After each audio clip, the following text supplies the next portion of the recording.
د پاچا نوي کالي. پخوانیو زمانو کې یو سلطان و، ډېر شوقي و د جامو، مین پر ځان و، هر سهار یې نوي نوي اغوستلې، د پرون جامې یې لېرې غورځولې. په دربار کې ورته جمع خیاطان و، په سکښتلو په ګنډلو هر زمان و.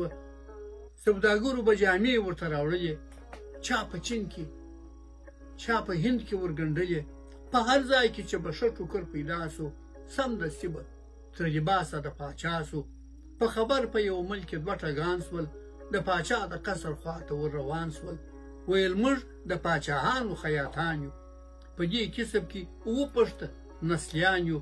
را سره د حکمتونو ډک ټوکران دي، په قیمت کې د طلا په تول دي ګران دي. دا یوازې دی لباس د پاچاهانو، د دنیا د لویو لویو سلطانانو. موږ تر چینه تر ماچینه پورې وړي پاچاهانو پر ځانونو ازمېیلي. دې ټوکرانو کې حکمت دی د جوګیانو، په منتر یې دی راوړي له ګیوانو. نه احمق او نه خائن یې څه لیدلی، د جاهل سترګې یې نسي پېژندلی. چې پاچا په هغه ورځ لباس په تن کې یو په یو به ور معلوم، جاهل خائن کې. په وطن کې چې هوښیار او صادقان وي، هغه ټول به وزیران او جنرالان وي.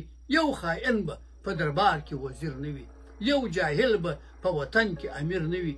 پاچا خوښه کړه سلا د خیاطانو، ویل ژر لباس را جوړ کړي هوښیارانو، چې معلوم په خپل وطن کې خائنان کم، برطرفه وزیران او جنرالان کم.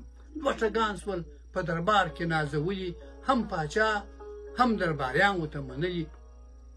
په دربار کې شروع کړله کارونه، پاچا ورکړه په قلا کې لویه خونه. حواله یې زر کلاوي، خپل قیمت کړ لایبار، پر درباریانو نور منت کړ. چې پاچا د خدای سایه خدمت یې پور دی، د ټوکر قیمت په 100 چنده لا نور دی. ذخیره یې په زرګونو کړي کلاوي.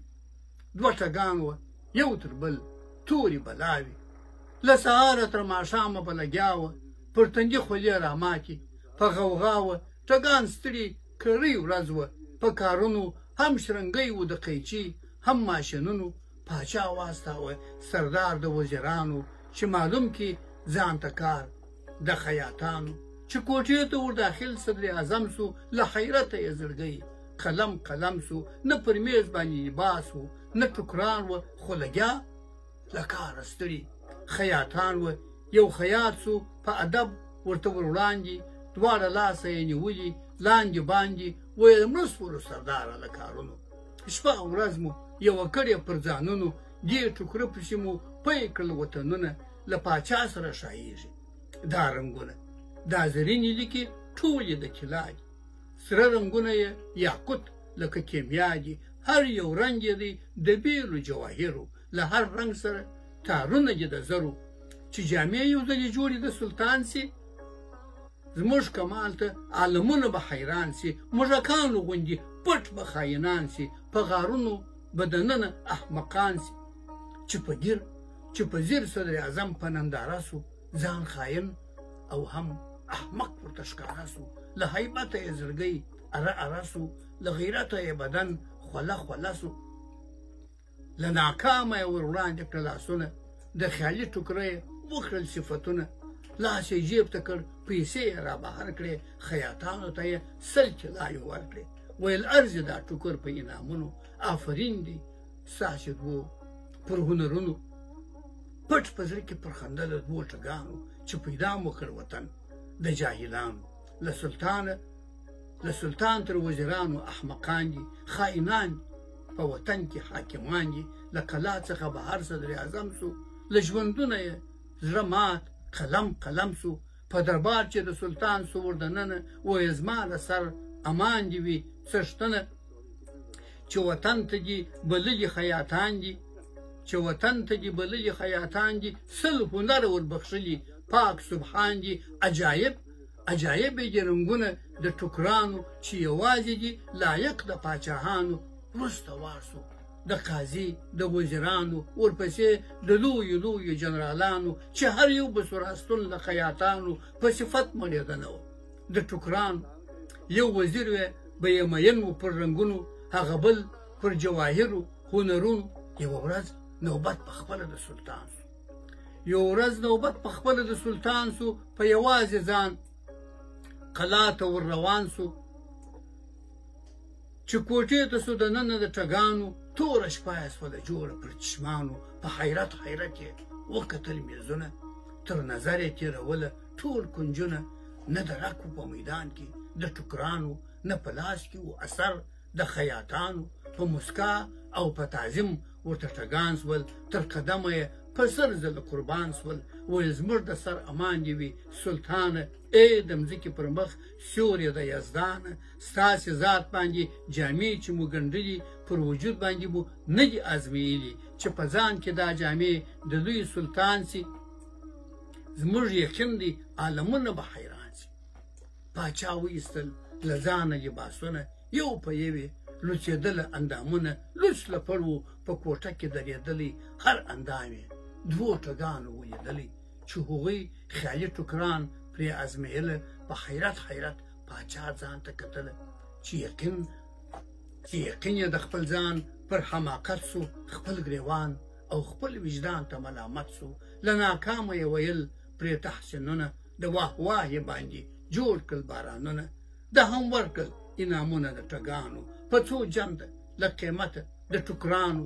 شهادت د حماقت یې پر خپل ځان کړ، پر ټګانو چې یې جوړ چې لا باران کړ. لس پنځلس ورځې وروسته و جشنونه، تېرېدل د سلطان مخې ته پوځونه. د لباس کیسې عالم وې اورېدلي، تر ملکونو تر ښارونو رسېدلي. په زرګونو حاضر سوي وو پوځونه، په لکونو ورغلي عالمونه. د غرمې پر مهال غږ د نغارو سو، غړومبهارې د توپکو د توپو سو. پاچا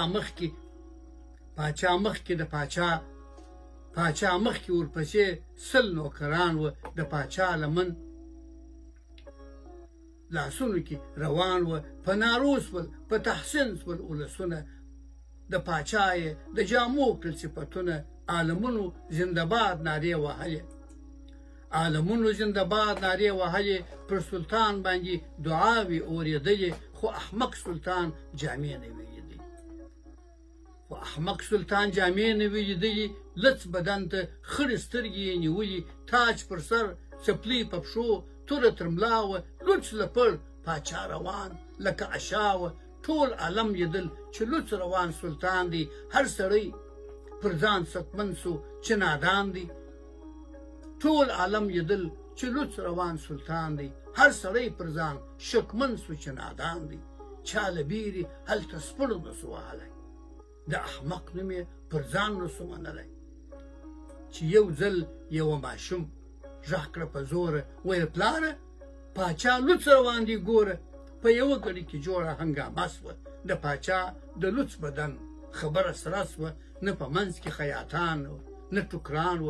شرمنده ټول وزیران و، جنرالان و. ټګان تللي وه د وخته پر آسونو، اړولي یې پیسې وې تر ملک